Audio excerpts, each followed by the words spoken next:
transformed into that of a beast with claws. He looked down at Gustav while still growing in size as he kept holding onto his palm. At this point, he had grown up to 20 feet tall, even with Gustav's height had reached 8 feet, looked like a dog standing before an elephant. Gasps could be heard from the spectators' area as the cadets stared with looks of amazement. This was nothing new to the final year cadets, but the second years had never witnessed such transformation before. Isn't that a rare lineage type bloodline? Some of them seemed to have recognized Vaughn's form, even though they had never witnessed it, because at the moment, Vaughn looked like a silver-scaled dragon. Electric arcs swum around his body as he pushed down on Gustav's palm with intensity, causing the ground to blast further open from the force.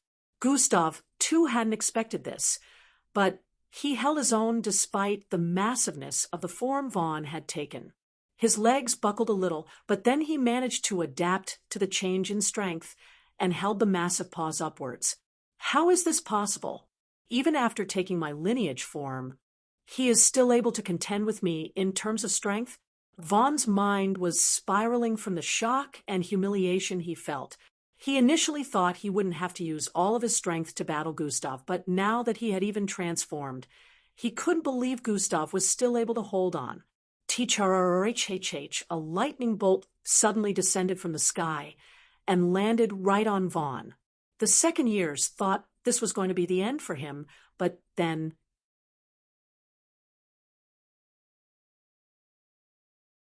Chapter 8:25. The second-year cadets thought this was going to be the end for him, but then, through the lightning bolt was distributed all across Vaughn's draconic-looking figure. Gustav could feel Vaughn getting energized from this lightning bolt, but before he could react, T-H-H-H bang, a lightning blast radiated from Vaughn's body, slamming heavily into Gustav and sending him flying backward.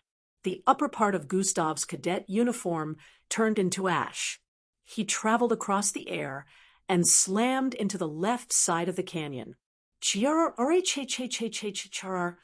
A loud growl was heard from Vaughn as he stood tall, with lightning arcs swimming around him. Lightning bolts of different colors could be seen in the darkened clouds in the area. T-H-H-H-H, T-H-H-H-H, T-H-H-H-H. His voice was like a calling for them as lightning bolts began to strike down vigorously in different colors. They all slammed into Vaughn as he stood there, receiving their lashing. Just like before, his power kept increasing the more they slammed down. At this point, the gravitational state of the environment was immensely disrupted as rocks and small stones could be seen floating in midair.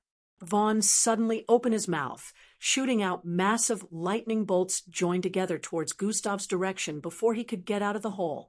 Thrara, the entire mountain area by the side exploded as it came crashing down from the intensity of the lightning strikes. The bolts were so powerful that even the spectator area had begun to quake from the massive force. The second years were awed seeing what had just happened and stared at the battle area seeing the immense destruction that had occurred. Compared to Rufai, who Gustav had defeated last time, Vaughn seemed significantly stronger. The final years were not in any way surprised to see this happen. They had thought Gustav would be able to do better than this, but seeing this, some of them were disappointed. At this point, everyone thought this was the end, and Gustav must have been buried in the pile of rubble. However, just a few moments later, boom, a loud blast reverberated across the surroundings as a figure phased out of the pile of rubble, flying into the sky. That's an interesting bloodline, Gustav voiced out as he stared at Vaughn in his draconic form down below. His upper body was bare and blackened from the lightning bolts, but otherwise he seemed fine. The spectators were once again left speechless as they saw Gustav ascending across the air like he was uninjured. Vaughn's eyes widened as he saw Gustav flying. Unbelievable. Even if that didn't kill him, it would have come close, but he seems fine. Vaughn gritted his teeth as his wings spread out and flapped. Fwai, the flapping of his wings sent wind flying across the vicinity as he ascended straight into the air, arriving in front of Gustav. Hiya! Vaughn screamed out, causing lightning bolts to gather in his mouth as they blasted out towards Gustav once more. Swerving towards the side in midair, Gustav flew forward with speed, arriving beside Vaughn as he sent his fist flying towards Vaughn's side. Power boost has been activated, bang. His fist slammed into the draconic figure, causing big waves to radiate across the surroundings as Vaughn was sent hurtling across the air. To his surprise, Did his power increase again? He wondered as he managed to stabilize himself after some time and follow Gustav's speed as he dashed across the air. Bang, bang, bang, bang. Multiple blows were traded between them in midair as they flew about the place with immense speed. A lot of second year's cadets were unable to follow their speed completely, which made it look like black and white streaks dashing across the air. 1 second they were on the east, and the next they had appeared over 3,000 feet away from their initial position in midair. This continued for close to 30 seconds till Gustav finally pulled away, seeing as it had gotten to the time limit for hover. All this time, it looked like they were both on the same level of strength, but in reality, the final years had noticed that Gustav was pushing Vaughn back bit by bit and inflicting little damage on his silver scales. It's been nice doing this, but it's finally time to end this, Gustav voiced out as he floated several hundred feet away with a smirk on his face. What do you mean by that? Vaughn asked as he suddenly felt a sense of foreboding. Combination has been activated. Mutated bull plus demonic, bunny plus blood, wolf plus Savrina, serpent plus solar. You'll find out in a few, Gustav responded to Vaughn as his body began transforming.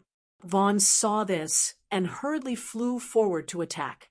However, bam, he slammed into an invisible barrier the moment he arrived a few feet away from making contact with Gustav. Bang, bang, bang. He began slamming on this barrier repeatedly as Gustav transformed. In the next few moments, Gustav had transformed into a menacing-looking creature with glowing white eyes, purplish and golden-colored scales covering some parts of his body, and a muscular-looking 10-foot-tall physique. He had made use of the ultimate combination form. Unlike before, Gustav could add one more mixed breed to this, so he was even more powerful. It's over, Gustav voiced out as his eyes radiated with bright white color. Fwai pushing his palm forward, Vaughn suddenly lost control of his body and found himself flying towards Gustav. Gustav grabbed him by the neck. Even in this massive form he had taken, and blasted forward with immense speed. Boom! It sounded like the air was being torn apart as he slammed Vaughn into the side of a mountain, blasting straight through. Vaughn's massive body was used as a plowing tool as Gustav pushed forward into the mountain with him in front. Boom! They arrived out the other side and slammed into the barrier, preventing their battle from affecting the spectators. Luckily, they had made this one stronger compared to the last, so it was able to hold. Gustav turned around and flung him forward again. Vaughn found himself unable to fight against Gustav's newfound strength and immense speed.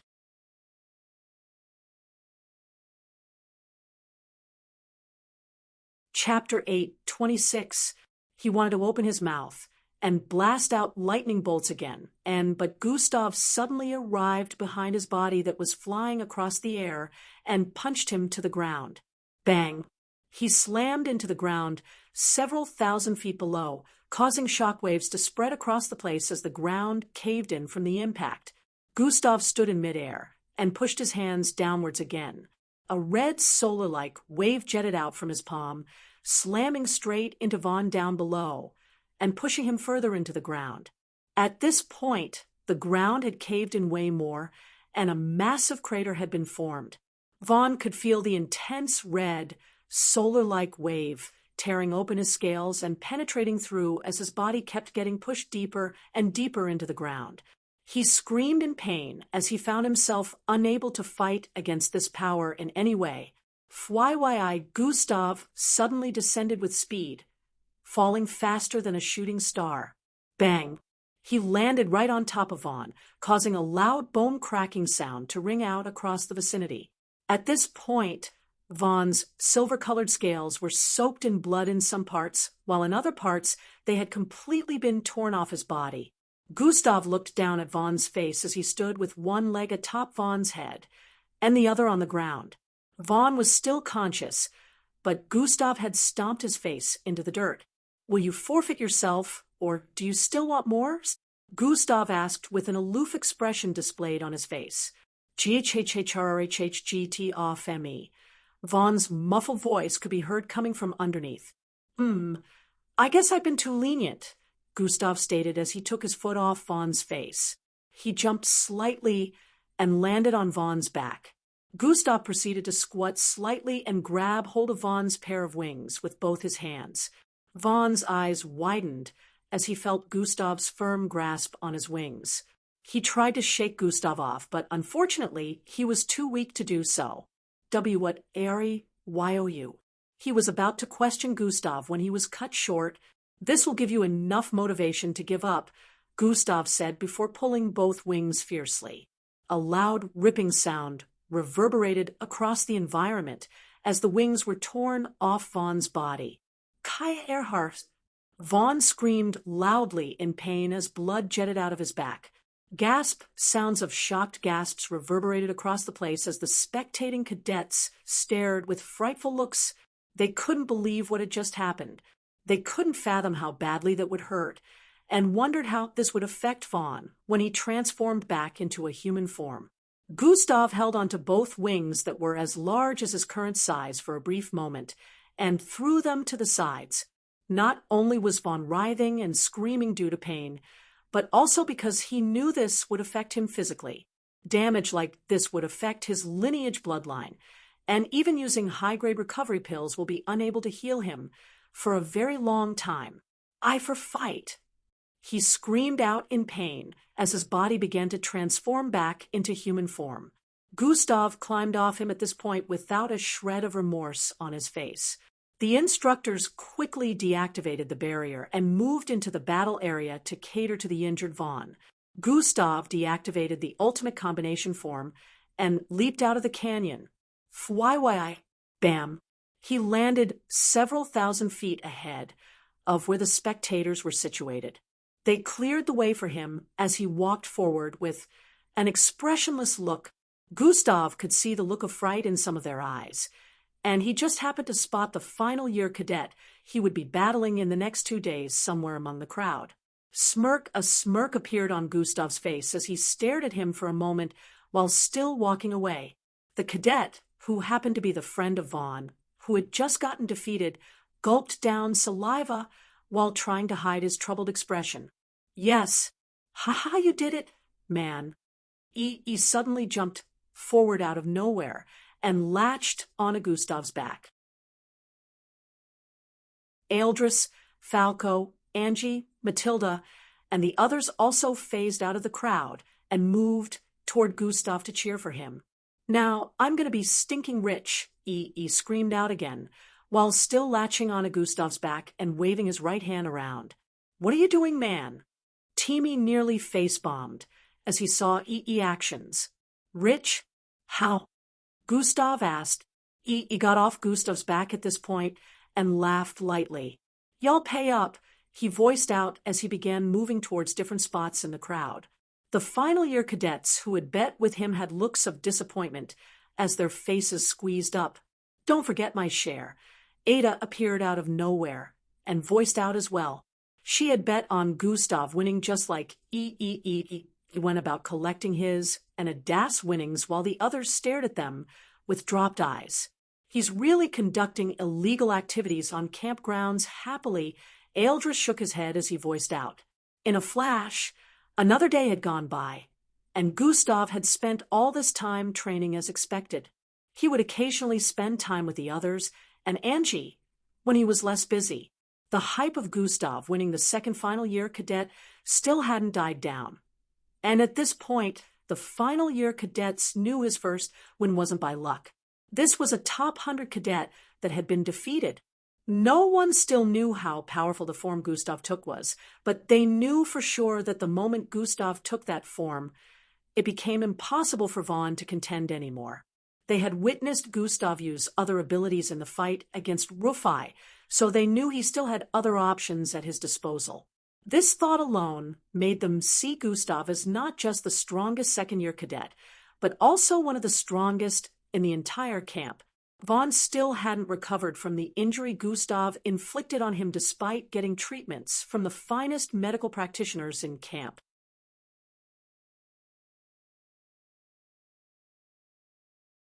Chapter 8:27. According to them, Vaughn would take 3 months to fully recover. Gustav had heard about this, but he wasn't bothered. Instead, he researched Vaughn's type of bloodline and discovered it came from a family called the Vertigons. They all had this lineage bloodline with the ability to take a kind of draconic form and use different abilities. Just like the fairy tales of old, some could spew fire from their mouths, some could breathe frost, and Vaughn's side of the family was able to release lightning bolts. Gustav was really intrigued about this type of bloodline and disappointed about being unable to acquire it. If Vaughn suddenly lost his bloodline, everything would point to him. It wasn't sensible to try acquiring the bloodline of anyone in camp just because they offended him. However, he had decided that if they met up and Vaughn tried to get on his nerves in the real world, he would take his bloodline. What a waste, Gustav said internally as he sat on his bed after putting away a book he got from one of the MBO libraries. This bloodline would have been useful because lightning could amp up the strength of the owner, and even the speed was contending against sprint. Gustav reckoned that one could even get faster the more they were charged up, and there was also flight ability. Tomorrow was the day Gustav would be battling the 3rd final year cadet, and this one was 2 ranks higher than Vaughn. They were also best friends since they were always seen moving about camp together. At this point, most people believed this final year cadet would most likely lose to Gustav too, so they were not really skeptical it would go differently. Rank 72 wasn't too far from 74. They were mostly looking forward to Gustav's 4th duel, which would be with a top 50 final year cadet next week. In a flash, the night went by, and the next morning arrived. The morning routines went by quickly, and the time for the duel arrived. Thompson batch. Explosive bloodline. Interesting. Gustav recalled the information on this particular final year cadet as he moved towards the location. In a few minutes, he had arrived and began to wait for his opponent, while cadets had arrived at the venue to spectate once more. Maybe I should have asked both of them to battle me together, Gustav thought aloud as he waited in the venue. 10 minutes turned into 20, and before everyone knew it, 30 minutes had gone by, yet the opponent hadn't arrived. Chatter, chatter, chatter. The spectating cadets could be heard discussing the opponent's failure to show up in the background. Dash, looks like he won't be showing up. Wow, what a final year disgrace. Dash, can you really blame him? I wouldn't show up after witnessing the battle 2 days ago either. Dash, I had hopes, but after 40 minutes of waiting, a person could be seen walking toward the instructor in charge of supervising the duel. He whispered something to him, and the instructor moved towards the middle of the battle area after a few moments. Thompson batch will not be showing up today due to processing a sudden breakthrough that came at the last minute, the instructor voiced out. The date of the duel will be moved indefinitely till both parties are fully prepared to duel again, he added with a loud tone. The loud chattering sounds became even louder as some of them voiced their disappointments. Gustav wasted no time in leaving the scene after this was announced. He wasn't necessarily bothered by this outcome or anything. Both cadets that intended to humiliate him had been paid by in kind. Vaughn was severely injured, while Thompson would be unable to show his face anywhere in camp without hearing excessive degrading discussions about him in the background. Although the instructor had said he was undergoing a breakthrough, no one believed this information. They believed it was just a cover-up and Thompson had chickened out at the last minute.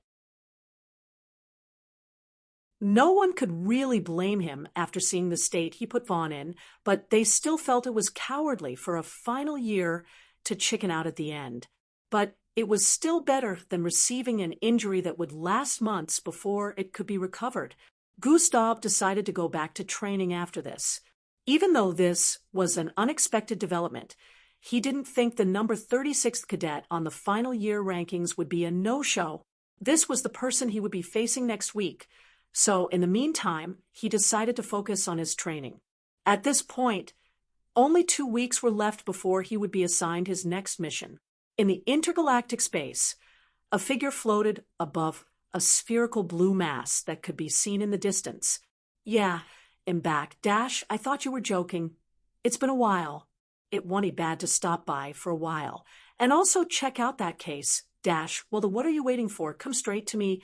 Sure, but I think I see something. The figure floating in space seemed to be communicating with someone through a communication device. What is that? Nah, it's nothing. Must be my eyes. Do you have your disarming amulet with you? Yeah. Why do you ask? I thought you lost it again. You're fond of that. Hey now, it only happened once. I wouldn't want to be stuck outside. He voiced out as he flew downwards while bringing out a rhombus-shaped tool. True, in a blue formation appeared all around the bluish-colored planet he was flying towards. A small hole appeared in the part he was flying towards, and he flew straight through the hole, which closed back in the next instant. The blue formation surrounding the planet disappeared in the next instant, as did this figure. Boom. What sounded like a sonic boom reverberated across space in the next instant.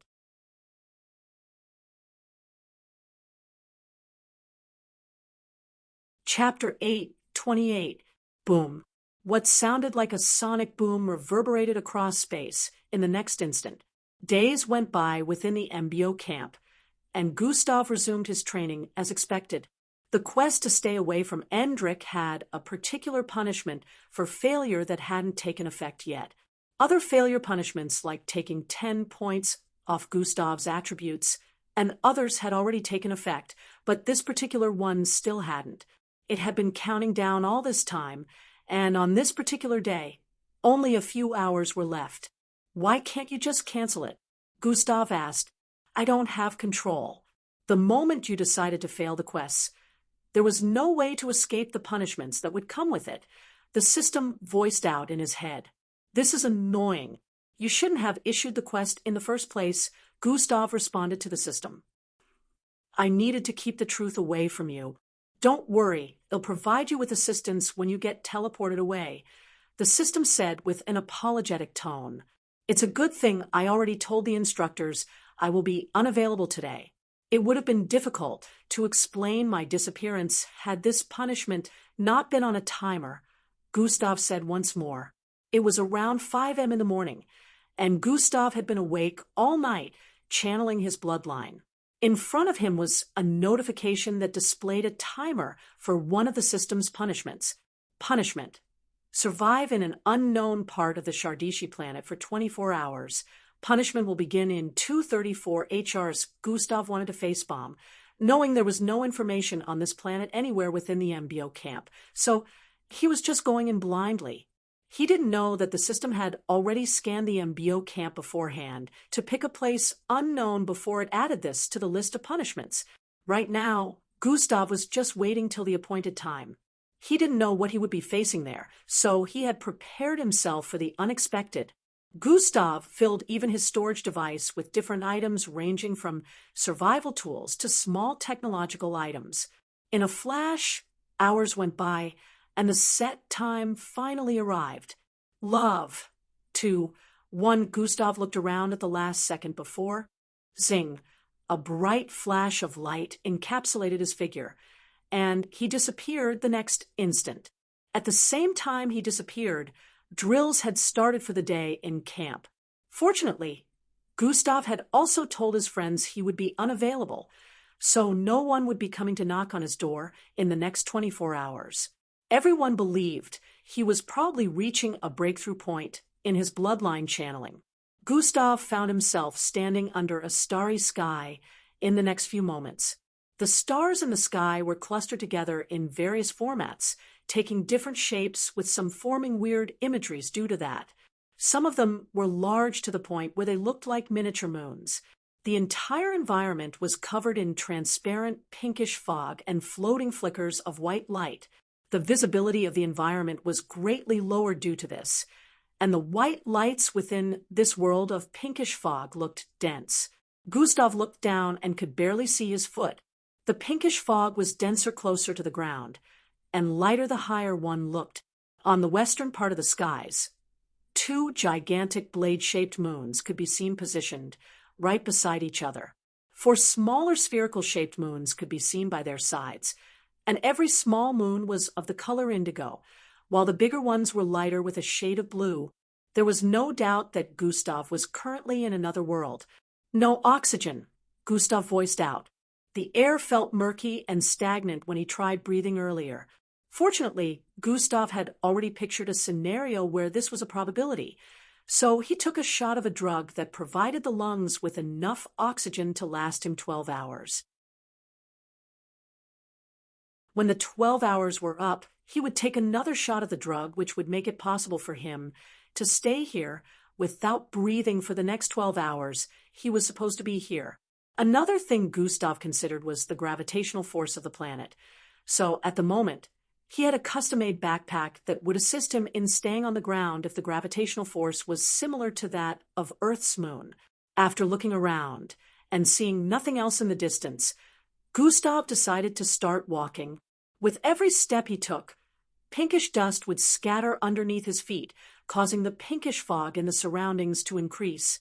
Gustav could sense that the gravitational force was a little different compared to Earth, but it wasn't like the Earth's moon either.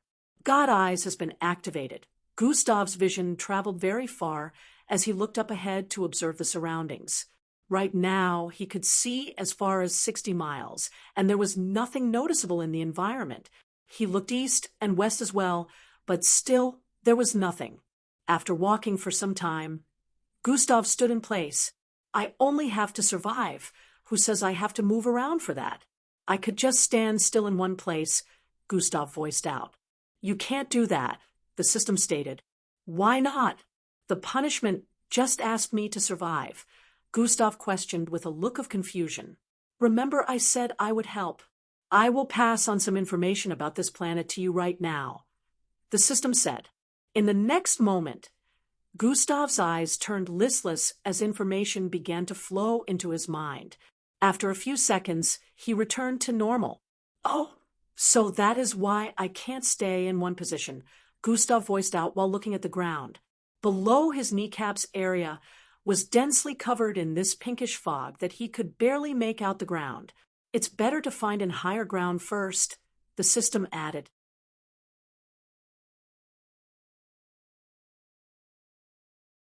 Chapter 8:29. It's better to find an higher ground first, the system added. Well, judging by the size of the planet from the information you gave me, that is going to take some time, Gustav voiced out as he looked up ahead. I guess it's time to fly. I need a better outlook on the surroundings, Gustav voiced out. He would have just activated sprint and zoomed off, but due to the bad visibility of the surroundings, flying would be better for him, so he could see from a higher point of view. Gustav activated hover and began to float in midair. Right now, hover granted him flight ability for 30 seconds. Initially, he could just float and move around a bit in midair. He couldn't really call it flying because he could not move as fast as he would like to when it was activated. However, now, swoosh, after reaching a particular height in the sky, he zoomed off across the air. With God Eyes activated, he could see everywhere on a larger scale while he flew across the vicinity. The pinkish fog was literally everywhere, and Gustav had noticed at this point that he was in an area of the planet where the sands were pink. Since flying made him defy gravity, he was unbothered by the weird gravitational force of the environment. He flew speedily across the air for around 20 seconds before he finally noticed something in his line of sight. Thousands of meters away in the northeast area, he could see a massive pointy green shard protruding from the ground. It looked like a spear shooting straight into the sky. Due to its length, it had rough-looking surfaces and small round holes within.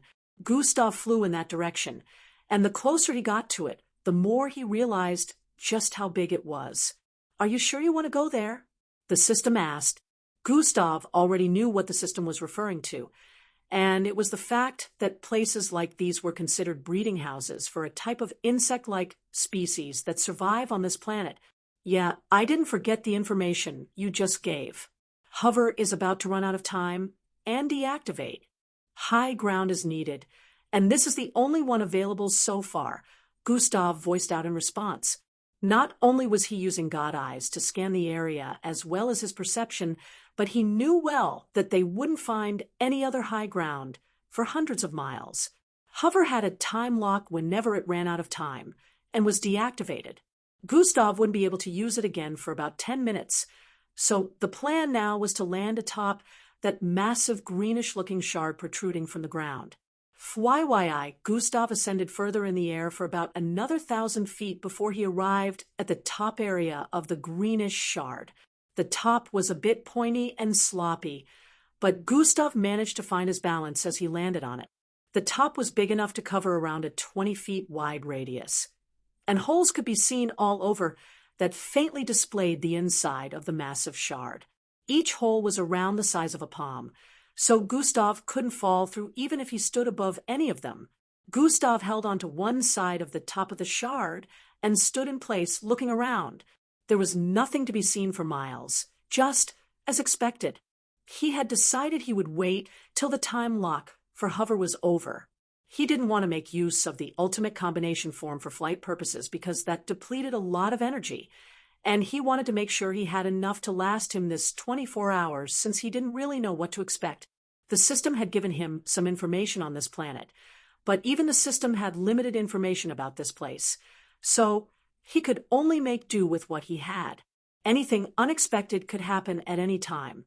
Just as Gustav was having some random thoughts while waiting, he sensed something and looked down. Shifting his left foot a little, he looked through the hole and could see hundreds of feet below was a greenish cotton-like figure. "Is that how they look?" Gustav asked with a slight look of astonishment. "That's..." The system had barely answered when this greenish cotton-like figure began to separate. Gustav's eyes widened slightly as the cotton-like figure separated into thousands of smaller cotton-like fragments and began to crawl upwards. It was almost like every part of their body was made out of tiny cotton-like legs.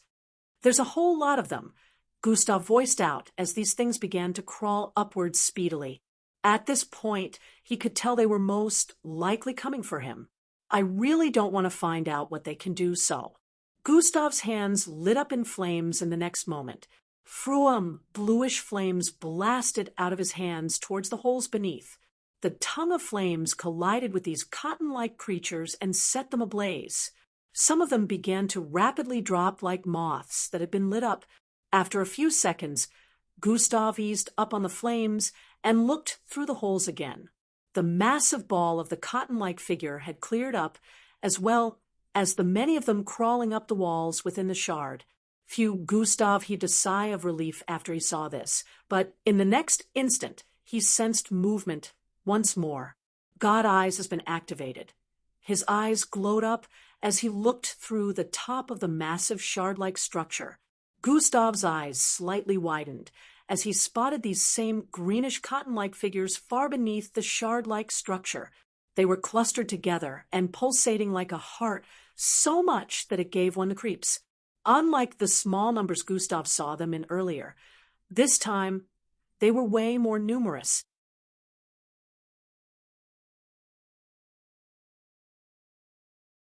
Chapter 830. Another thing that surprised him was how they had changed colors from green to bright blue. The creatures began to crawl up even faster than before, lighting up the internal structure of the shard as they swarmed upwards. "What the hell are those things?" Gustav voiced out as he prepared to use another long-range attack. He didn't want to use something overly powerful, so he would not destroy the entire structure. So Gustav decided to take some items from his storage device. 3 small circular-shaped metallic balls. He dropped them through the hole. These small balls fell into the middle of this swarm of an unknown creature, and 3 small blasts were heard within the massive shaft-like structure. Boom, boom, boom. The structure vibrated a bit from the force of the explosions, but luckily it didn't have too much effect as the structure remained standing. Smoke drifted upwards from the holes on the tip of the shard-like structure. The internal part was filled with smoke and barely visible. Gustav should have looked relieved at this point, seeing the effect that these had caused, but he looked even more astonished than before as he kept staring in the direction of the hole, where smoke was still drifting out. "They are still alive," Gustav voiced out as his pupils dilated, and he zoomed his eyes further in. Some of the cotton-like creatures had turned from light blue to a shade of red as well, and were close to reaching the top at this point. Boom, boom, boom.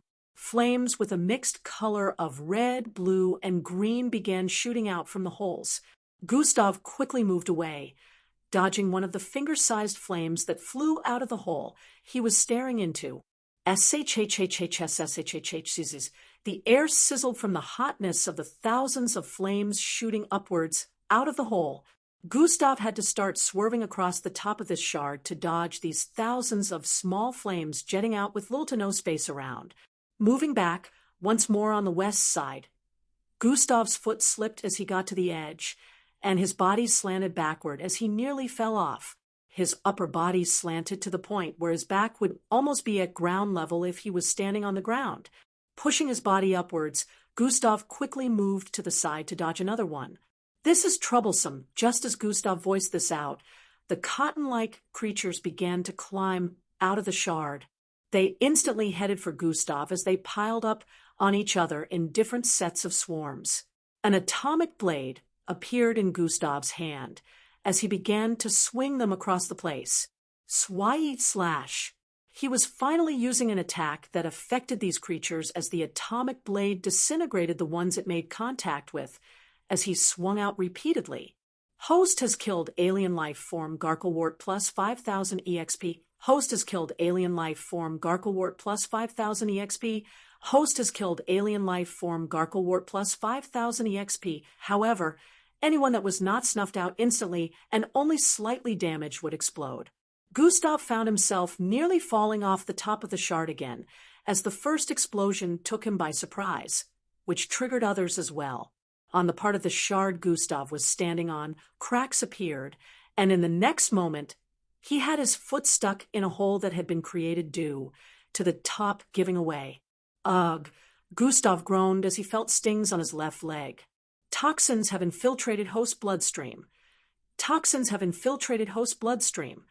Toxin immunity has been activated. Toxin is being analyzed. Gustav pulled his leg out in the next instant and could see many of these Garkle warts latched onto his leg.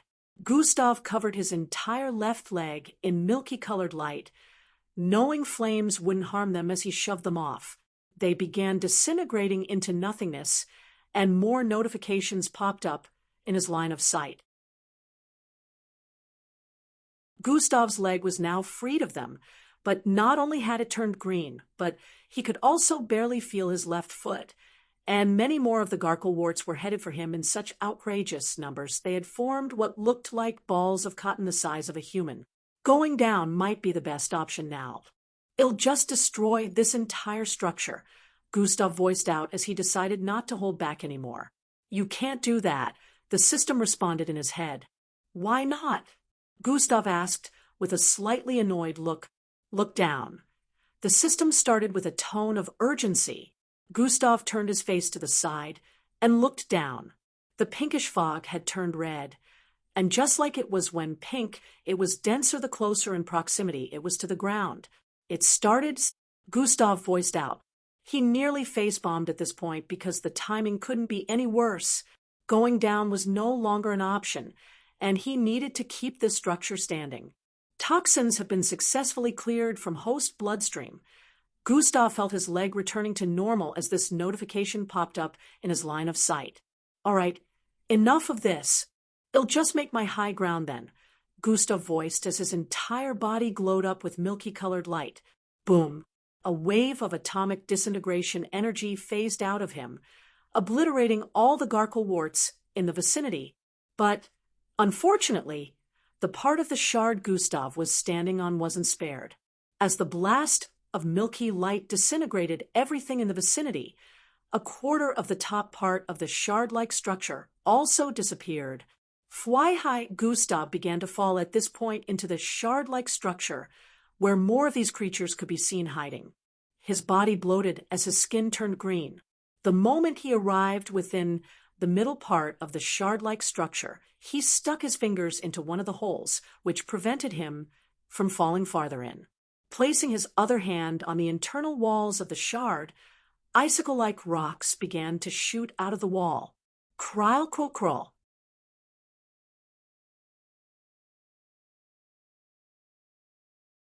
Chapter 831. Placing his other hand on the internal walls of the shard, icicle-like rocks began to shoot out of the wall. Kryle krol krol, the Iro silk from the partial Calapisol alien from Gustav, took a shot across the place straight down to the bottom, destroying the inside of the massive shard. Energy discharge has been activated. Boom. Red energy blasted forth from Gustav's being, destroying the entirety of the shard as it spread across the vicinity. The other Garkleworts below were disintegrated into fine powder as the energy blast was too much for them to absorb. As the shard was destroyed from the inside out, Gustav fell but landed on an extension from the Iro silk he had shot out earlier. The Iro silk had formed a kind of spiky fortress protruding from the ground. It had taken the place of the shard that had just gotten destroyed.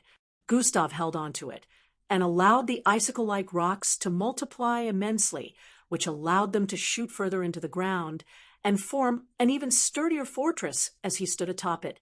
After some time, Gustav stared at the ground area, which was still several thousand feet below. The fog in the air was still red, but since he was high above, it happened to be very sparse around him. As expected, it was way denser below, and Gustav couldn't even see the bottom of the Iro silk due to this, but he could feel something that made him constantly replicate Iro silk. "It's worse than I thought," Gustav voiced out. "I told you," the system responded. "It's even eating up the Iro silk at the bottom. With how sturdy it is, even atomic disintegration would not be able to make it disappear this quickly," Gustav stated. It turned out that the color of the sands in this part of the planet changed color occasionally. When it was pink, it meant the grounds were safe to travel on, and the color of the fog in the air, due to that, had no negative effects. However, the moment it turned red, that would mean it was no longer conducive. The red color of the sand and the fog was toxic to any life or object. According to the information the system gave him, Gustav would find his body evaporating and turning into a black puddle in a matter of minutes if he traveled on the ground when the fog had changed to a red color. Gustav could use his ability to wave them off for some time, but that would mean he would be spending energy excessively, which would affect him negatively since he was spending 24 hours here. This was why he had to find high ground. The problem now was that he had destroyed the high ground, so now he had to maintain the high ground he created, which was also depleting energy. Gustav reckoned whatever material used to create the massive shard he was standing on earlier was special, since this fog probably didn't have any effect on it.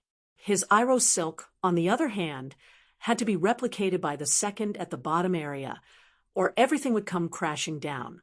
After a few more seconds, Gustav voiced out, "It's time." Hover has been activated. He floated above the Iro silk after activating hover and turned north. "I have to find another high ground in 30 seconds, Gustav said internally as he zoomed off across the sky. His speed caused the red fog in the air to part ways as he blasted across the sky. Gustav activated God Eyes, so he was able to see hundreds of meters ahead. After about 25 seconds of flying, Gustav had spotted a cone-shaped, high ground up ahead. Gustav didn't care whether or not this structure seemed suspicious. He just flew towards it without wasting time and landed atop it. The top area was more than 3,000 feet above ground level. It was so wide that Gustav felt it was comparable to the size of an island. Several weird black-colored grasses could be seen protruding from the surface of this grayish, cone-shaped structure. Gustav moved around the top area, looking to see if he could find signs of life, but there was nothing to be seen around here. Gustav heaved a sigh of relief as hover deactivated and began counting down. This was a good breather from the craziness he had just endured with the thousands of Garkleworts trying to kill him. He proceeded to sit in a cross-legged position atop the cone-shaped structure and closed his eyes to channel his bloodline. He felt since this place seemed rather okay, he could hide out here till the end of the 24s was over. It had only been a few seconds since Gustav closed his eyes when he felt like something was watching him. He opened his eyes and looked around, but he couldn't find anything in the vicinity. Did I rejoice too soon? He wondered as he stood to his feet. What Gustav couldn't see was, from above the sky, he was actually standing on what looked like a circular platform. All of a sudden, there was a small tremor that made Gustav stagger a bit as he wondered what was happening. White suddenly appeared on the place he was standing as the grayish part moved to the side, forming a massive circular shape. It moved from right to left, and from left to right once more, passing underneath Gustav's feet. What is? Is that an eyeball? Gustav's eyes widened a little as he figured it out despite the size. Bang! The entire platform suddenly shook violently as small cracks appeared all over the place, and the structure ascended. Oh shit! Gustav rarely cursed, but this was an unprecedented moment as the structure rose further into the skies with him atop. Gustav was already like an ant standing on this platform initially. Now he was like a grain of salt. Grayish-colored rocky shoulders appeared by the sides as the platform rose to more than 7,000 feet in the air and kept rising even after reaching such height.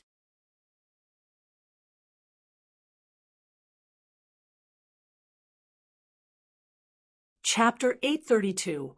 From far ahead, one could see that Gustav was standing on a creature's head. The head had been the only thing protruding out of the ground initially, and it was already around 3,000 feet in length. There was no doubt that this creature would be humongous. Gustav wasted no time in using combination. Combination has been activated. Mutated bull plus demonic bunny plus blood wolf plus Savrina serpent plus solar worm. This wasn't the time to spare energy, as he felt immense pressure from this creature encompassing the surroundings. Gustav instantly zoomed off across the air with immense speed after completing transformation. The skies parted ways behind him as a massive hand that bloated the reflection of light coming from the moon, and stars descended upon him. Gustav's forehead broke a sweat as he stretched his hand out while flying and pushed forward as quickly as he could. The gravitational force of the environment ruptured as he cut a line across the air and disappeared. The middle finger of the massive hand missed his figure by a hairbreadth as Gustav reappeared up to 100 miles ahead. He had managed to replicate the ability Endrick used when chasing him back in camp.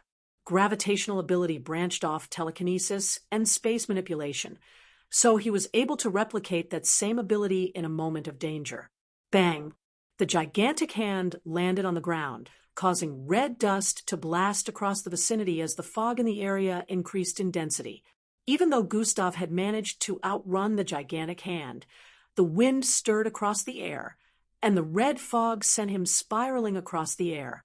The heavy winds that blasted fiercely across the place covered more than 100 miles. After being tossed across the air and carried by the wind turbulence without control for some time, Gustav finally managed to stabilize himself. At the moment, he couldn't even tell where east was from the west, but he could still sense a faint pressure from the massive creature, so he knew he had to move in the opposite direction. Gustav was fortunate because the creature still hadn't managed to completely pull its body out of the ground before it decided to attack him. If it was fully out of the ground, catching or swatting Gustav like he was some bug would come very easy.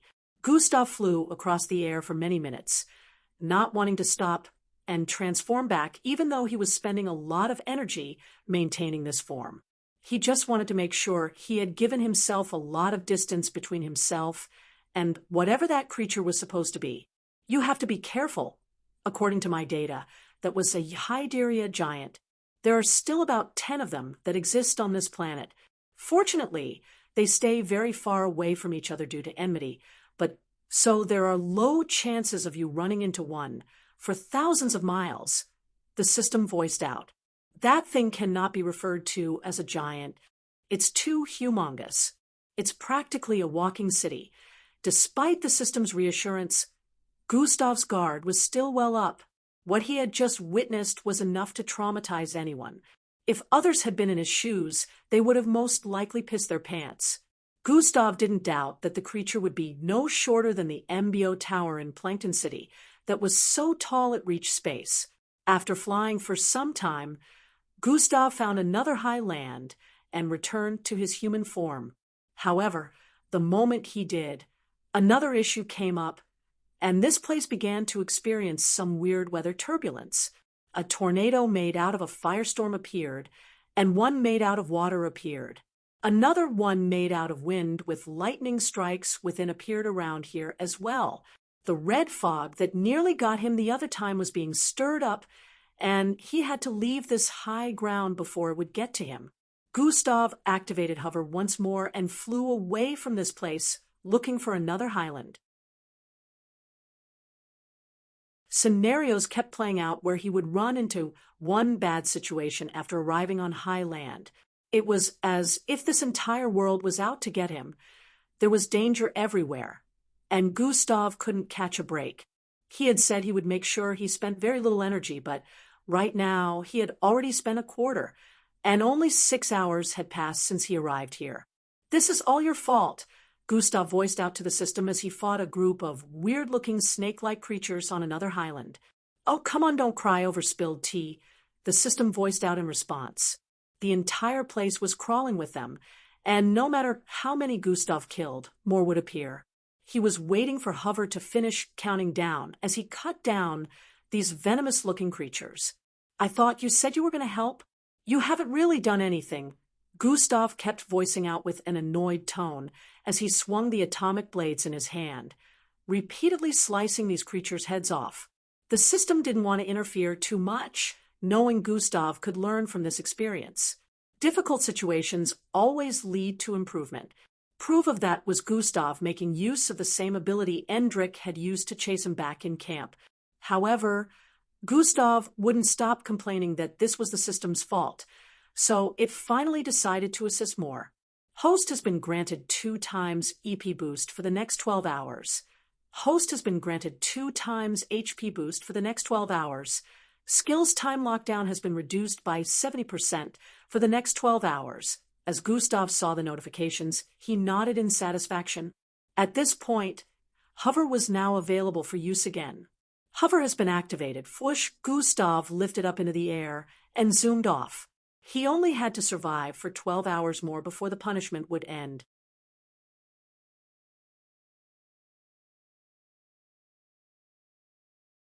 Chapter 833. Whoosh, Gustav lifted up into the air and zoomed off. He only had to survive for 12 more hours before the punishment would end. The serpentine-like creatures with rocky skins swarmed across the position he had just left. From above, it could be seen that they were coming from every direction, and some were even coming from under the ground. Gustav glanced back for a moment while zooming off across the sky. There were at least 1,000 of them. While flying away, Gustav pulled out a pill from his storage ring and swallowed it. This was meant to help him with the issue of no oxygen for the next 12 hours. Hours later, Gustav had repeatedly changed from one high ground to the other, still facing the same issues. The species on this planet were trying to kill him. Just as many species with different DNAs lived on Earth, this planet also had numerous species that were even more dangerous. Considering the planet's size was at least 8 times the size of Earth, it could even be speculated that there were even more crazy creatures to be found here. Gustav wondered if there were intelligent life forms living on this planet like humans on Earth. However, he felt he might never find out since he had not even managed to travel past a single region since he arrived here, even though he had been flying all night. Presently, it was daytime, and it turned out that the planet had 3 suns, and stars were still present in the skies even during daytime. One of the suns was light red with a part of it having blue features, while the other 2 suns, which were smaller than the first, were both bright aqua. The temperature of the planet during the day was neither cold nor hot. Gustav couldn't even describe how it felt basking under the glow of these 3 suns. While flying, Gustav noticed the color of the fog was changing once more. He looked down and saw it had transformed from red into a green color. "Is that safe?" Gustav asked as he paused in midair. "I don't have information on the green fog, but I'm picking up different foreign components which I'm currently scanning for its effects," the system answered. Gustav conjured a diamond-like object from his palm and flung it down. It disappeared into the fog a few moments later after landing on the ground. God Eyes was currently active, so Gustav was able to see the ground from high up despite the fog being very dense at the bottom. He watched the Iro silk for a few seconds, observing it to the very core and composition. However, there was no change to it in any way. The fog didn't affect it, but even with this, Gustav still wasn't convinced whether it was safe or not. "Oh, I guess I should stay away from the ground in the meantime till you determine whether it's safe or not," Gustav said before resuming flying. Gustav initially wanted to drop down and use himself as an experimental guinea pig to find out what exactly the effects of this fog were going to be on a living person, but he discarded the thought. Who knew if it would have irreversible negative effects on his body? Gustav spent the rest of the seconds he had left from Hover flying across the place and looking for safe, high ground. Unfortunately, Hover ran out before he found any high ground, and he had to activate the ultimate combination form once more to remain above the ground. After 13 good minutes of flying across the air at a speed of 40 miles per second, Gustav finally could see a highland that looked like a building in the distance. It looked rigid and rough, like a bunch of grayish and red-looking stones stacked upon each other. But even with this, Gustav was a bit surprised since this was the first time he was finding anything remotely close to the looks of a building. The structure was oddly shaped like half a triangle with pole-like objects protruding from the sides. Before he landed on it, he could already see life forms in the vicinity. Gustav still had no choice but to land here since TH ultimate combination form was taking up a lot of energy. Even with the system's boost, he had less than half of his original energy left at this point. The moment Gustav landed on what seemed to be like the 7th floor or this structure, he transformed back into his human form. The creatures in the vicinity were initially frightened, sensing the immense and powerful pressure from the approaching figure. But the instant Gustav transformed back, the pressure disappeared. The fear they had on their faces disappeared at this point, as they began to head towards Gustav's current position from every nook and cranny of the surroundings. "For hours left," Gustav voiced out with an elated voice. In the next 4 hours, this nightmarish experience would come to an end. Gustav couldn't wait to finally get back to his room and take a long shower. Despite the fact that he could stay awake for days without having a wink of sleep, this experience had worn him out due to always being on the alert every second. The experience in the underground mixed blood prison during the MBO tests was nothing compared to this, even though they had spent 2 weeks there.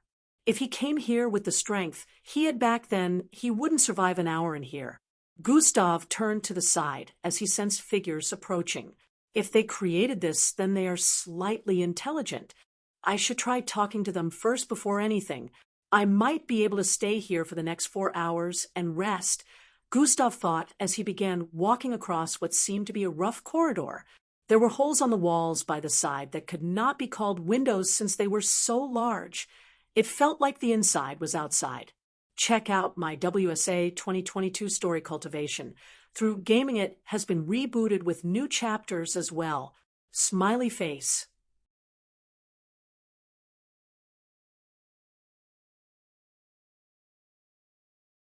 Chapter 834. Grew. Gustav could hear shrill voices speaking in a foreign tongue. 2 short-looking red creatures were headed for Gustav with what looked like clubs in their grasp. These weren't actual clubs, but they were shaped like that and made with a weird-looking green stony material. Gray spikes could be seen all over the weapons as they held them forward while moving toward Gustav. Their weapons were just as big as theirs, yet they could lift them well enough. These short red creatures had pointy tails and 4 eyes on their square-shaped head with pot bellies. Grew. The two made more weird sounds as they moved closer to Gustav. Word-haggle alien life form language has been successfully decrypted. As this notification appeared in his line of sight, Gustav heard more footsteps getting closer from up ahead and in front. In a few moments, he was surrounded from behind and up ahead. They numbered in over 60 that had crowded him. Grew, the weird tone was heard from one of them up front again. However, unlike the last time, Gustav could completely understand what they said. "I am not here to fight. Stay out of my way, and I'll stay out of yours," Gustav voiced out as he began to walk forward. Gustav spoke in English, but his speech was being translated to the creature S with the help of the system. "Grew," the one who spoke earlier voiced out once more. It was the only one with a ruby stone attached to his weapon, and Gustav assumed this was their leader. "What enemy? I don't know what you're talking about. I'll only be here for some time, and I won't bother anyone if I am not bothered," Gustav spoke calmly as he kept stepping forward. The creatures wanted to know if Gustav was an enemy figure sent by an opposing clan. Therefore, they had a suspicious look as they saw him walking towards them. The creatures yelled for him to stop in their unknown language, but Gustav ignored him and kept walking forward. One of them jumped up and swung the massive stone-like club towards Gustav's face. Gustav swerved slightly towards the left and swung his leg 180 degrees towards the right. Bam! His feet crashed into the face of the creature, sending it flying out of the open corridor area. This action alone caused the creatures to stand in place with fear. Even though the pressure they felt when Gustav was flying over had significantly reduced, they could tell he was no easy target. They parted ways as Gustav kept walking forward and arrived at the end of the corridor area. He leaped upwards towards the highest part of the structure and sat atop the roof. The creatures just stared at each other with awkward looks and looked up to see Gustav sitting in place without any intention of harming them. From up there, Gustav could see the environment better. This structure extended from the ground, where the fog was dense, to about 1,000 feet high up. The word-haggles could be seen moving about on the ground. They seemed to be unbothered by the green fog, but this still didn't make Gustav any less bothered. The composition of materials and creatures on this planet was different from the composition of an Earthling. They all originate from this planet, so they were not bothered or harmed in any way by these toxic fogs, which were natural to them. What was natural to them was unnatural to him, and he was not in any way immune, so he still decided to play it safe and remain at the top of the structure. After what had happened, the creatures did not disturb Gustav anymore. Instead, they continued their initial activities, and Gustav felt he was finally free and could rest somewhere. It had been a long 20 hours, and he had spent a lot of energy points. He was glad this wasn't a punishment that came in his initial weaker days. He wondered if this was one of the hidden punishments among the other quests in the past that he completed. While Gustav was sitting in place, recovering his spent energy, and waiting for time to pass completely, he noticed that the creatures were moving about the place like they were preparing for something. The word-haggles were taking orders from the one with the red ruby on its weapon. They seemed quite jittery as they moved about the place. He also realized that their numbers were greater than he thought. Right now, he could count no less than 700 of them from his current position, and there were still more. Surely, if they ganged up against him, he would have a fairly difficult time fending them off, but they seemed to have believed Gustav wasn't here to harm them. After what seemed like 3 hours, a series of yells made Gustav open his eyes. Knick frk carrot VVC, Nruguo Landvek. The creatures could be seen lining up on the west side of the structure in a battle formation while holding onto their weapons. Gustav could sense movement from far ahead of them. He turned to the side and activated God Eyes. His eyes zoomed in, and he spotted a battalion of word-haggle headed towards the structure with similar weapons. These ones looked slightly different from the ones here, as they were a shade browner than red. Gustav instantly figured out that this must be the opposing clan they mistook him for. It turned out there was a war going on around here. Screams and battle cries were heard as the two fronts charged toward each other. Gustav watched as a battle unfolded in front of him between the two sides. From the looks of things, both sides were equally matched in terms of battle prowess and numbers. However, things began to take a strange turn when the other side brought forth some weird-looking cauldrons, and it started shooting out round green sizzling balls. These projectiles started to decimate a lot of their numbers on this side.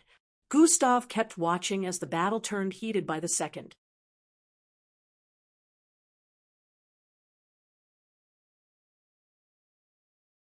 Chapter 835.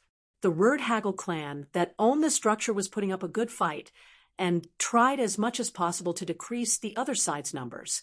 They changed their strategy to reduce the number of casualties and fight back.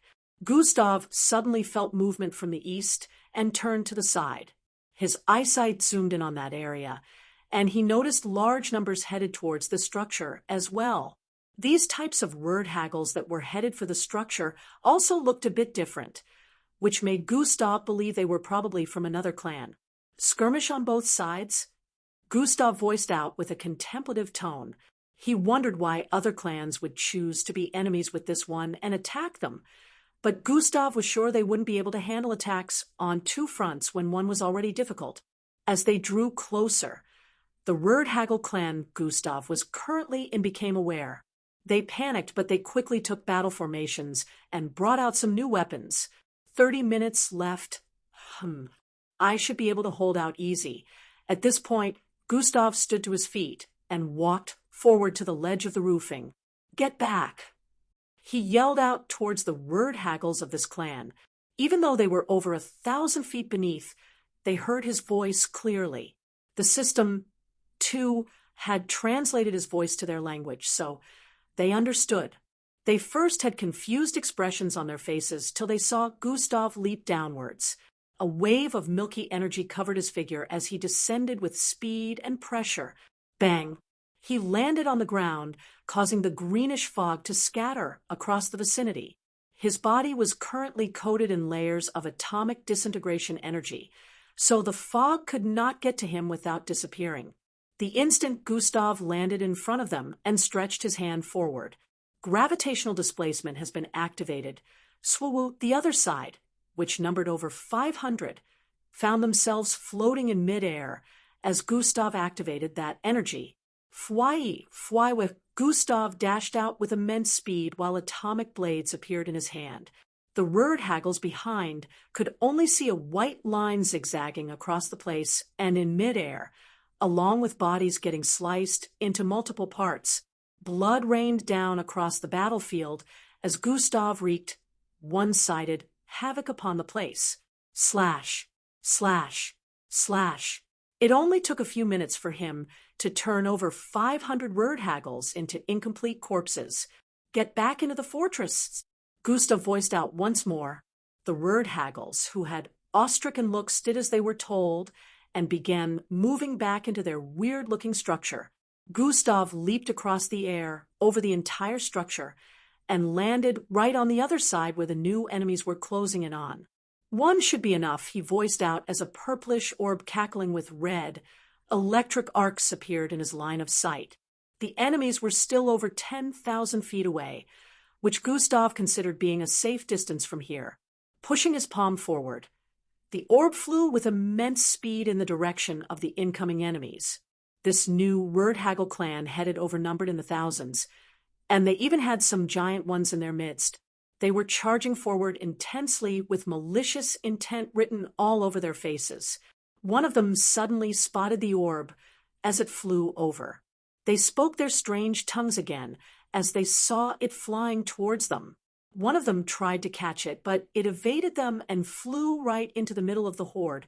In the next instant, boom! A violent blast reverberated across the vicinity as a massive purplish and reddish waves spread for miles.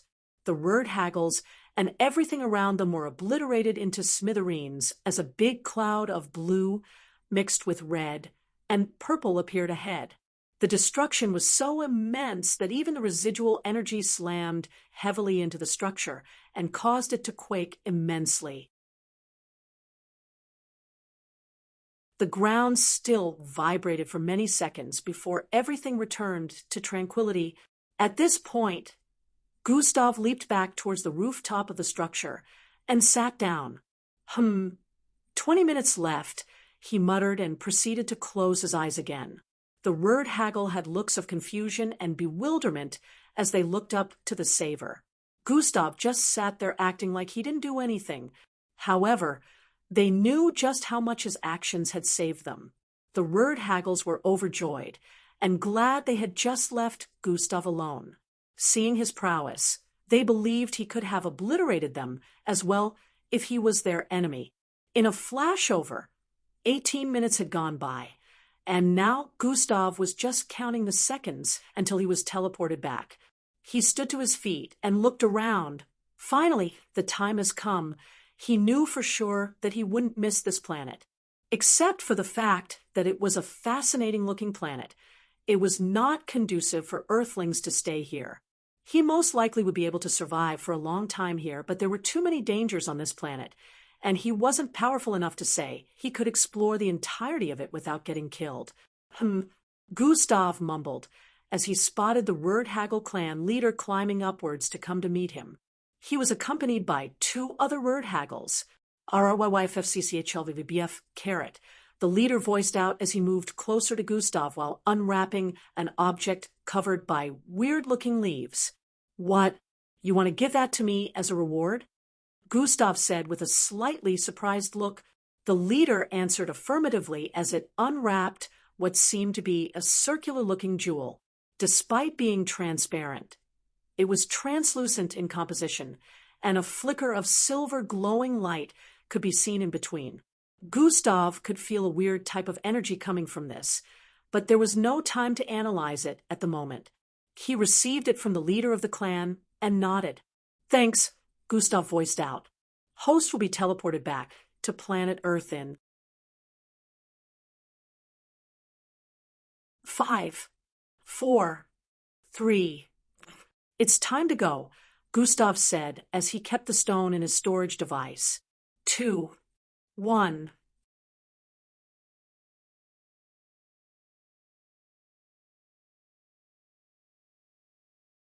Chapter 836. It's time to go, Gustav said as he kept the stone in his storage device. 2, 1. A bright glow encapsulated his entire figure in the next instant, and he disappeared. Zing! After he had suddenly disappeared from the spot, the word haggles stared at each other and nodded. Kumhave, Carrot, the leader voiced out. This translated to, now that we have passed the sacred jewel to our savior, the wars will come to an end.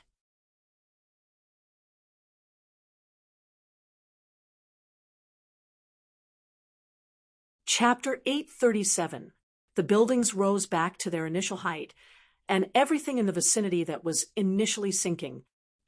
The flicker of light suddenly appeared back in the jewel as the area returned to tranquility.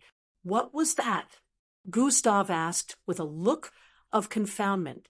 The light flickered once more, increasing and decreasing in size occasionally. Oh, what else can you do then? Gustav asked once more. Wait. Not here. Let's get to a secluded location first, Gustav voiced out and proceeded to keep the orb in his storage device once more. It was already early in the morning, so everyone was headed out for the morning drills when the incident happened. An instructor appeared in their residential area after sensing the disturbance.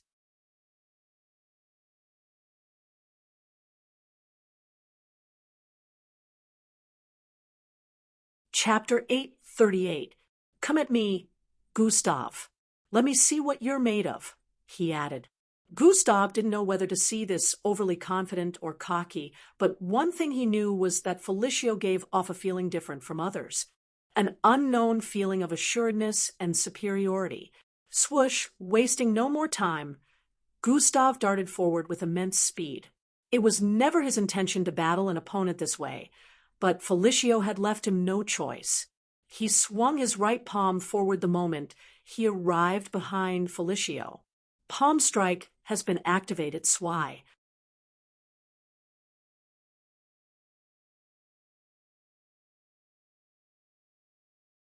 Chapter 839. Blue veins appeared on his arms as they glowed immensely, while increasing in size. Sending his fist upwards the moment he arrived at the same height as the fake Felicio, an explosion blasted across the sky as they collided. At the last instant, the fake Felicio had crossed his arms to block Gustav's fist, but even with that, the explosion that went off sent a blast across the sky that sent him spiraling across the air. This attack was big enough to obliterate multiple streets full of buildings with the radius that the blast covered. Hover has been activated. Gustav paused in midair after activating this and flew towards the fake Felicio's body that was still spiraling across the air. It looked like he was affected as his body kept spinning while flying away uncontrollably. Gustav approached him intending to send out another attack when FYI.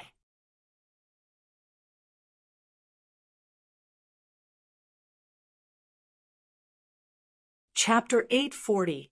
The spectators had looks of awe as they stared at the battlefield. Some of them came to a realization, and their eyes widened as they heard his name. It's Jack Sherwin. Shock lined the faces of the audience, like they had just seen a ghost, as they began to realize who this was. My goodness. It's actually Jack Sherwin in the flesh. Gustav just had a battle with Jack Sherwin? He reduced his age and strength level? Why is he here? Where is the real opponent?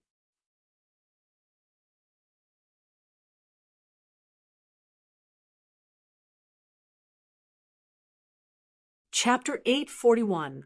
Her life signs also disappeared from the radar, proving that she was no longer on this planet. Of course, the MBO life signs tracking devices had limits, and they couldn't track someone like Miss Amy with that.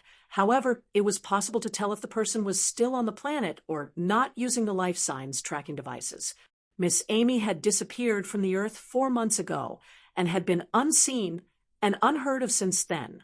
This still doesn't mean she's infected. There could have been a myriad of reasons why she disappeared. I'm sure she will come back soon. Gustav still didn't agree that Miss Amy could be infected. Well, you're not wrong, kid, but it remains a suspicion, Jack stated. I found out that you were her student. Haha, pretty interesting. She never struck me as the kind of person that would ever have a personal student, Jack added with a look of interest. Gustav, do you have any idea on her where she could have gone? Any clues or anything she has mentioned in the past? She needs to be found. Commander Cilia asked. It would seem that this was Jack's reason for coming here today. No, I haven't heard from her since I got back in here, Gustav answered.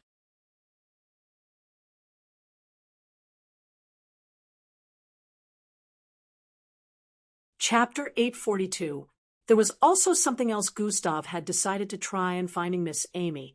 He had never tried using it to find someone outside Earth before, so he had no idea if it would work or not, but Gustav hoped God Eyes was strong enough to achieve it. Life signs tracking has been activated. He had saved the life signs of everyone he cared about some time back, even though he believed it wouldn't be necessary to do that at the time, since Miss Amy was really powerful and wouldn't need protection. However, it did cross his mind that maybe he might have to look for Miss Amy one day or something, so he still saved hers just like the others. As his sight suddenly blurred, Miss Amy's life sign appeared in Gustav's mind. Gustav felt his mind getting pulled into a different realm as his point of view completely transformed into a new one.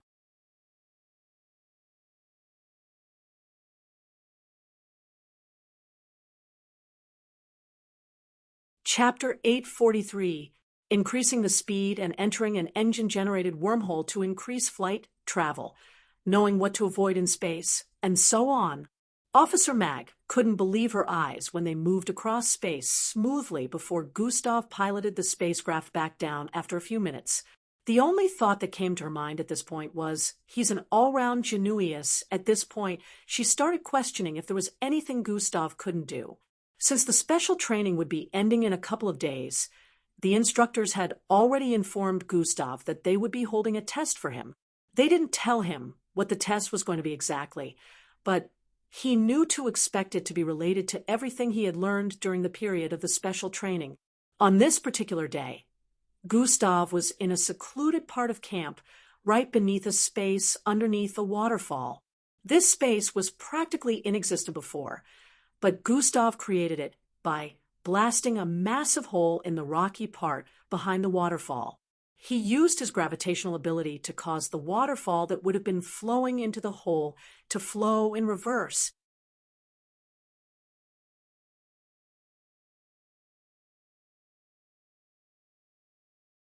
Chapter 844. It's coming up in 10 months from now, and the MBO wishes for you to participate, Officer Mag stated. 10 months from now. Gustav had a contemplative expression as he voiced out, yes, 10 months from now the ISOP will be holding in the Falencia galaxy. Planet Ozius, Instructor Cora added. What is it all about? Gustav asked. Just as the full meaning suggests, it's a tournament of power for youngsters all over the universe in alliance with each other. Besides Earth, many other alien planets will be sending their youngsters to participate in this tournament. There are different categories involved that test the skills and strength of youngsters all around the universe.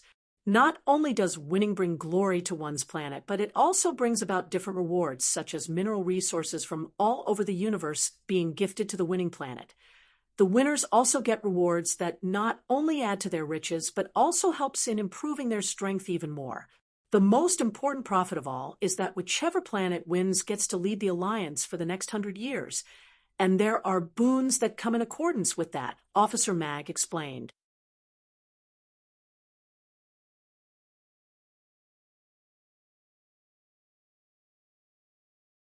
Chapter 845. I guess I'll have to tell them I can't participate, Gustav voiced out with a conclusive tone. Don't be so quick to come to a conclusion. The system suddenly chipped in. Why do you say so? Gustav asked. This is an opportunity for intergalactic travel. The system added. I know, but unless I have finished with every task I have on Earth, there's no point. It's better to put that aside until I am done. Gustav responded. Check where Falencia Galaxy is located before you make your decision. The system stated. Huh? Why? Gustav asked. Just check. The system responded.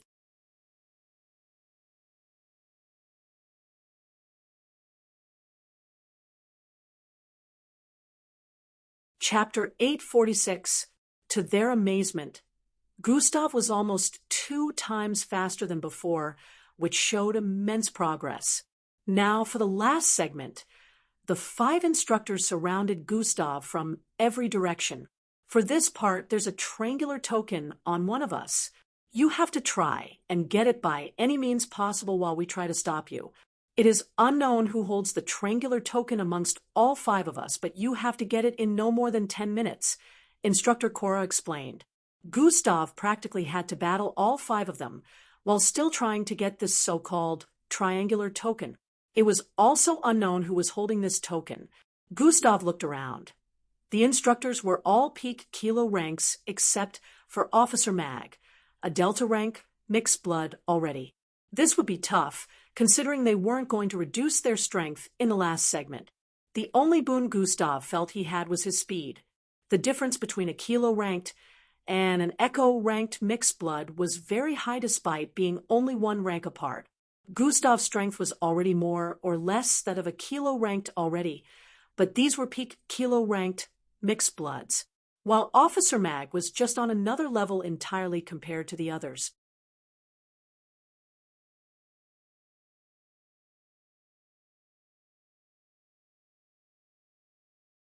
Chapter 847. Gustav looked down and could see the cracks on the grounds of the Isher Mountains. It was very hard to cause cracks since the surface was extremely sturdy.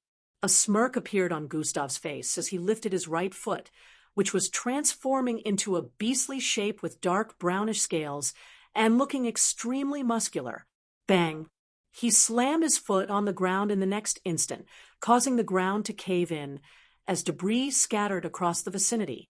Within the debris, pebble-sized black stones could be seen rising up due to Gustav's sudden stomping and simultaneous activation of reverse gravity. The instructor spotted his smirk this moment, and then, zing, the sacred jewel appeared behind Gustav, its silver light flickering within.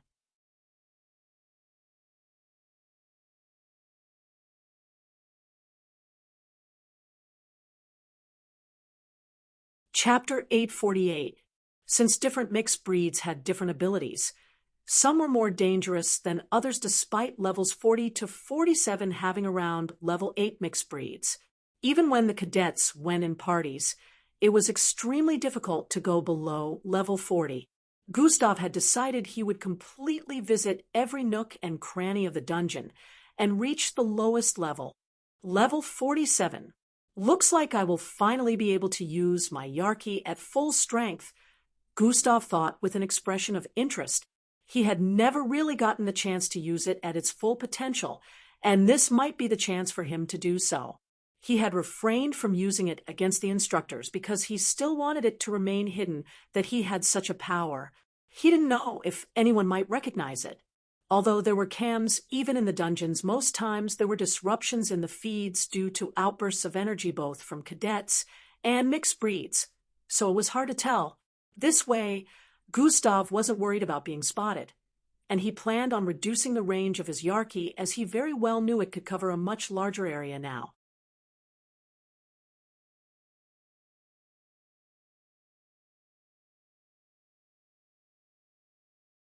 Chapter 849.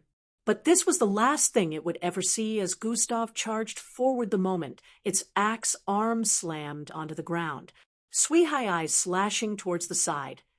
Gustav cleanly separated this creature's head off its body as he appeared several 100 feet away after taking a pause.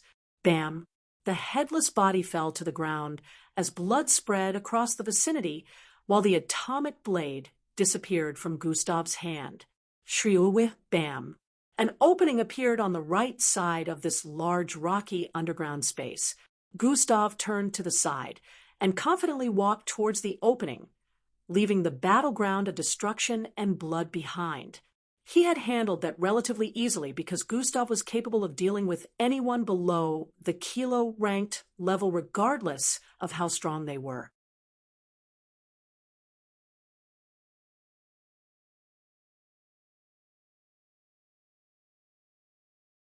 Chapter 850. Chapter 850. The power of Yarki. All S errors have been fixed. Sorry for the inconvenience. Fwoom, it lifted up into the air and began flying across the place at its fastest speed. Gustav calculated the speed of this creature and compared it to hover. Faster than hover, but slower than ultimate combination, Gustav noted.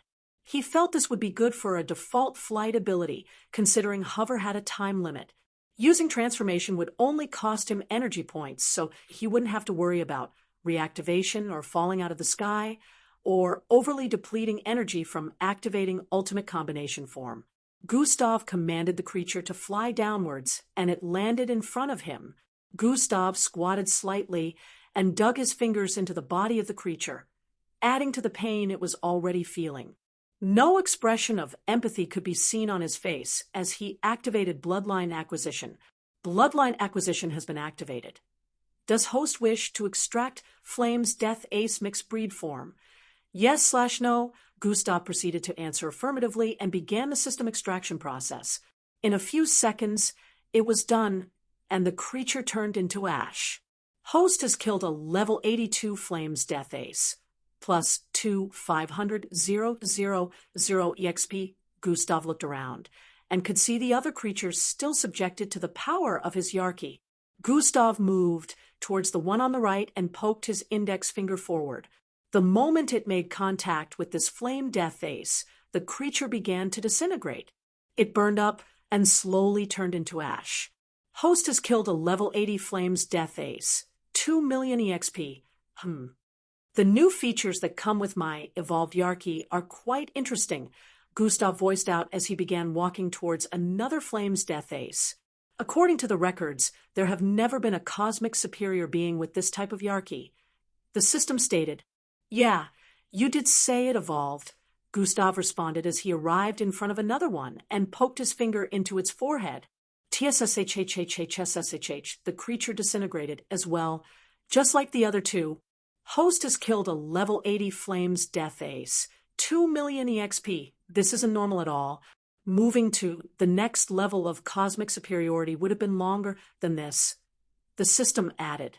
Well, since I am the outworldly, I guess normal can no longer be attributed with me, Gustav voiced out as he moved towards another Flame's Death Ace. There were over 40 of them in the vicinity, and Gustav didn't spare a single one. He killed off every last Flame's Death Ace. Host has leveled up. It had been quite some time since he last saw a level up notification, so he was glad his visit to the dungeon was paying off. The opening to the next floor appeared somewhere ahead after Gustav had killed off these creatures. Partial Flame's Death Ace transformation has been activated.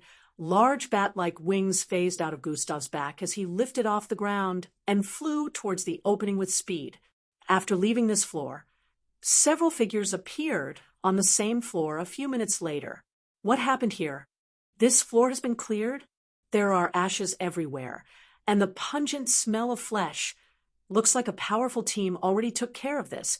The group of 6 that had just arrived had looks of awe as they moved about the place.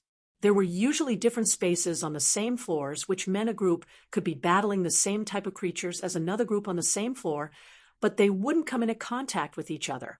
That was exactly why the dungeon was built that way.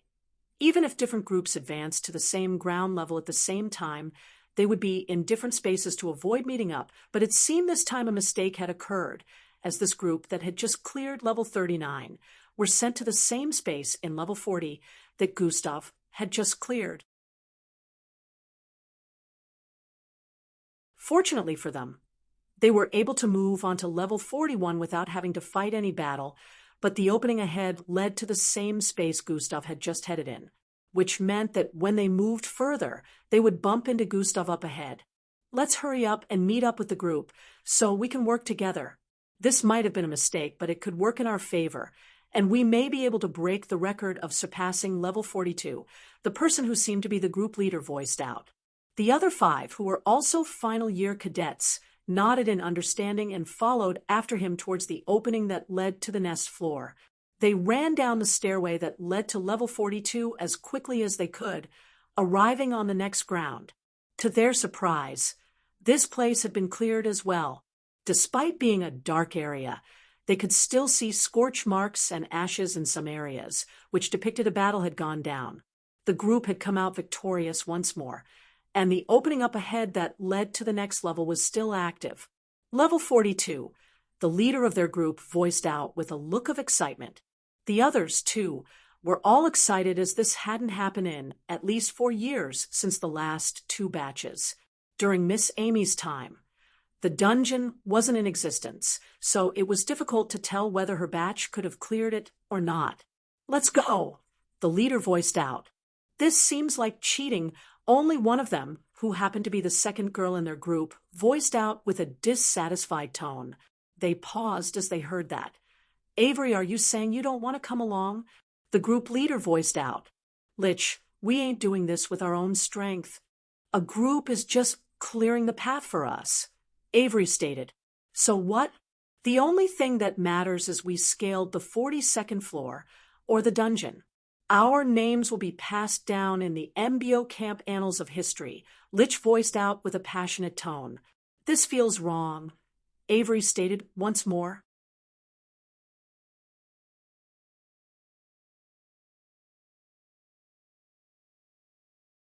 Chapter 851.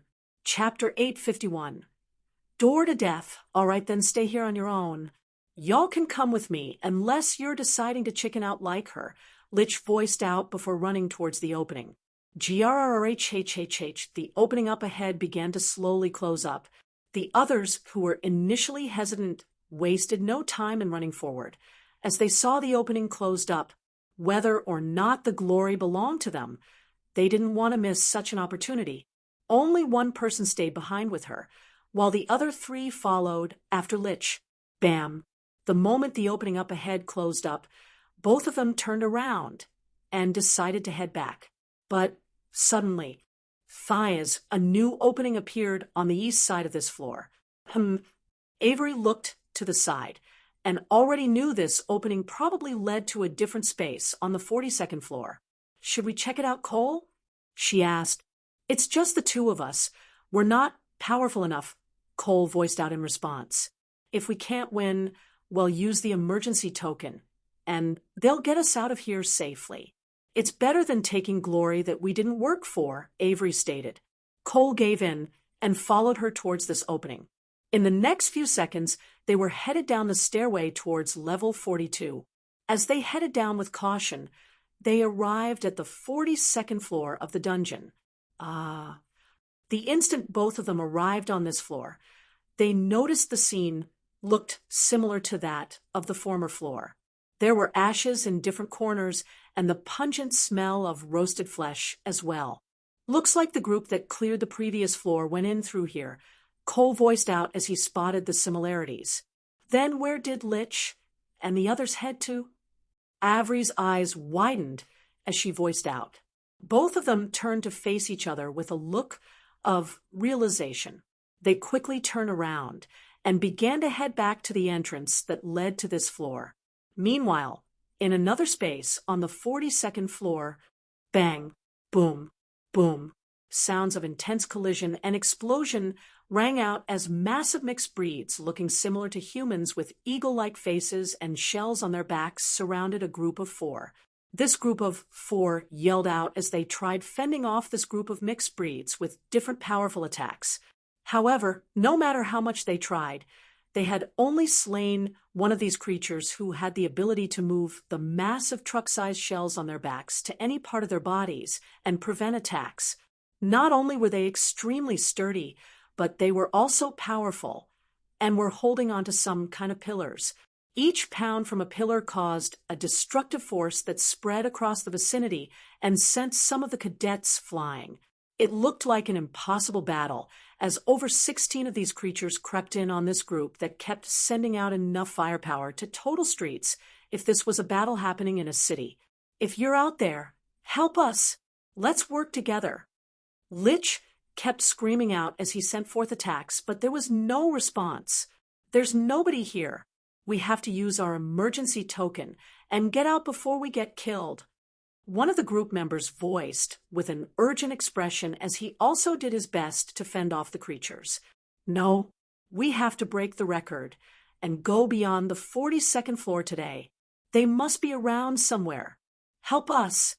Lich seemed hell-bent on not leaving, believing the group that had been clearing the previous dungeon floors were around somewhere. "He has gone mad. Let's leave before he drags us down with him," the other group members voiced out as they brought out their emergency tokens and tapped on them. Sing, sing, sing, they began disappearing one after the others. "Don't leave, you traitors.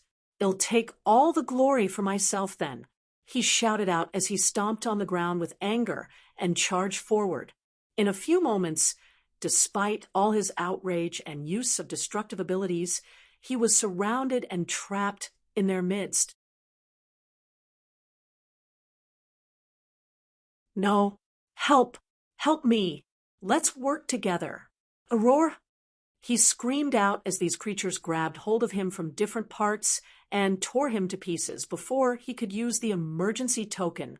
What was left in this space on the 42nd floor were a puddle of blood and incomplete body parts scattered all across the vicinity. Meanwhile, Gustav had just arrived on the 46th floor, and he had no idea what had transpired behind him. It had been over 3 hours since he began scaling the floors, and now he had arrived at the second to the last floor. Gustav slowly walked down the stairway as he arrived at this massive space which had whitish-colored walls and what looked like an icy altar up ahead.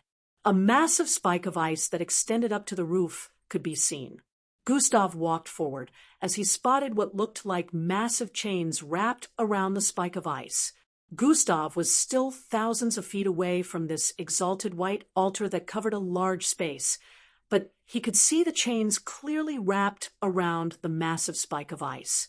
God Eyes has been activated. His eyes zoomed in on the altar area as he followed the chains that jiggled occasionally.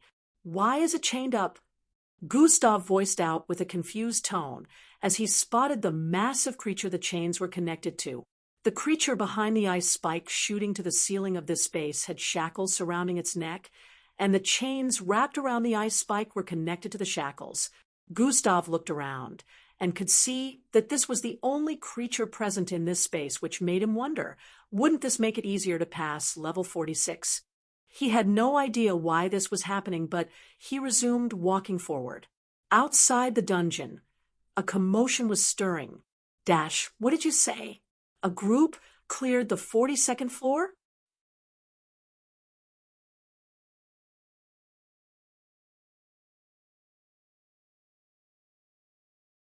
Chapter 852.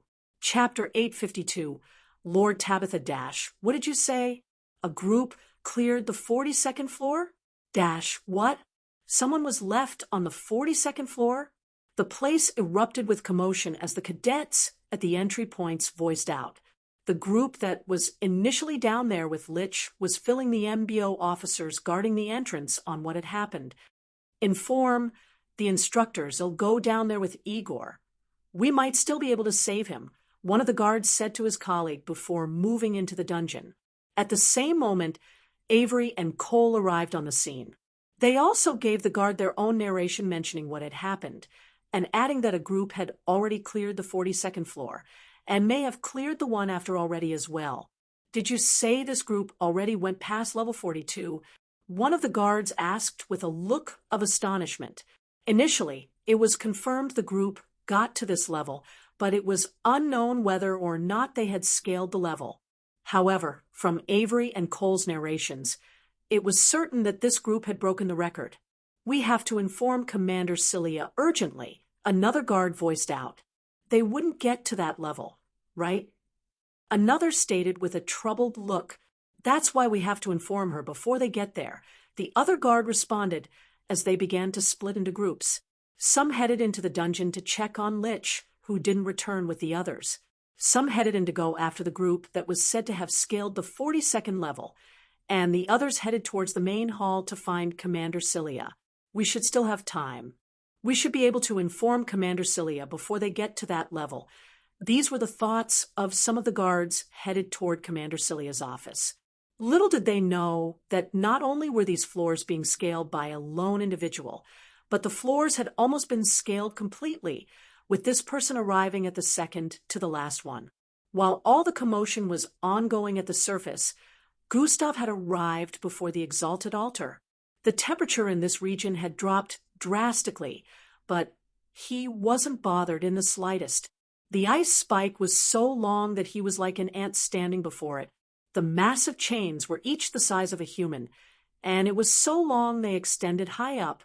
The shackles wrapped around the neck of the creature were also massive, yet they looked a bit small for the creature.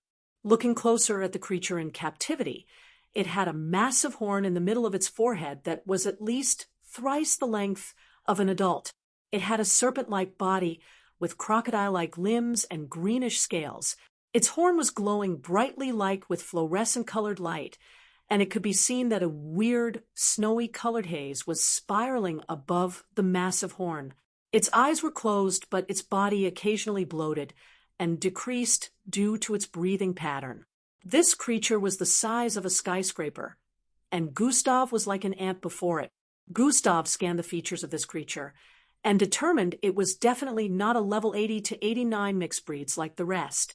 It was definitely more powerful than the other mixed breeds he had been coming into contact with since he got to the 40th floor. Gustav scrutinized this creature and could tell it was immensely powerful, and it was sealed internally while also chained up. He felt such a creature shouldn't be here at all in the first place, but then he looked around and couldn't see any opening to the next floor, or anything of the sort.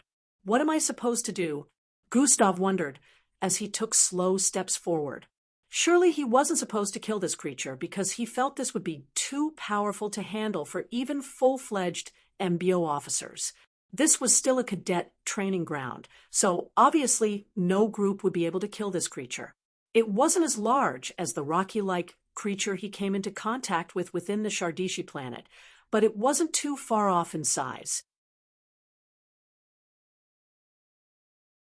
Shwaya, while taking steps forward, the tail of the creature suddenly moved.